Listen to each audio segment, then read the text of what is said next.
On parle de la voiture électrique énormément en ce moment dans l'actualité.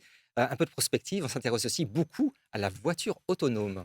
La voiture autonome, bah, c'est sans doute l'avenir du, véhicule, particulier, hein, et pas que du véhicule particulier parce qu'aujourd'hui ça concerne aussi les autobus, les camions, les poids lourds donc on va sur un échantillon qui est plus large que simplement le véhicule particulier et dans ce paysage, là, bah, pareil les fabricants, chinois, ont investi assez tôt sur ces technologies, là, aujourd'hui il y a plusieurs marques qui ont des autorisations pour faire circuler des véhicules avec des niveaux d'autonomie. Alors, on n'est pas sur le niveau le plus élevé, le niveau maximal où là, le pilote ne fait plus rien. On est sur des niveaux d'autonomie où le pilote n'a plus les mains sur le volant, mais doit pouvoir en reprendre le contrôle très rapidement.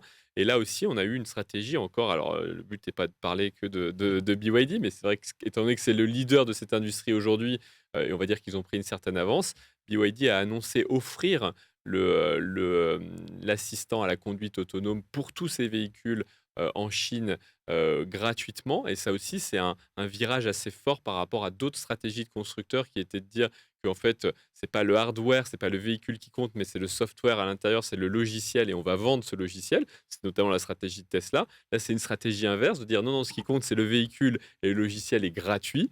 Et donc c'est des vrais changements, on va dire, culturels.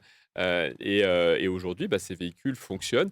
Là, par contre, on va se heurter à une barrière réglementaire, puisqu'en Europe, aujourd'hui, il n'y a pas de volonté actuelle ni future d'autoriser la conduite autonome généralisée sur les routes. Et puis, il y a des investissements à faire dans les infrastructures aussi. C'est-à-dire que pour qu'un véhicule soit totalement autonome, c'est le véhicule, mais aussi une route ou une autoroute dite intelligente qui lui permet de voir à peu près où il en est et de se déplacer en sûreté. Alors justement, ces autoroutes intelligentes, on en est où? Il y a des expérimentations, notamment en Chine et l'Europe, est-ce qu'elle va dire oui à tout ça? Alors, ces autoroutes intelligentes, existent effectivement. Il y a des pilotes, je ne saurais plus le nom, mais par exemple, la ville de Chengdu qui a été retenue pour, mener un pilote, avec une autoroute intelligente, donc pour, pouvoir rendre le véhicule totalement autonome en ayant ce dialogue entre l'infrastructure routière et le véhicule. En Europe, aujourd'hui, il y a quelques petites initiatives. Il y avait une initiative en Allemagne, mais ça reste très petit par rapport au déploiement à l'échelle, qu'est capable aujourd'hui de faire la Chine. D'un mot, le drone passager aussi, Oui, bah, on y va?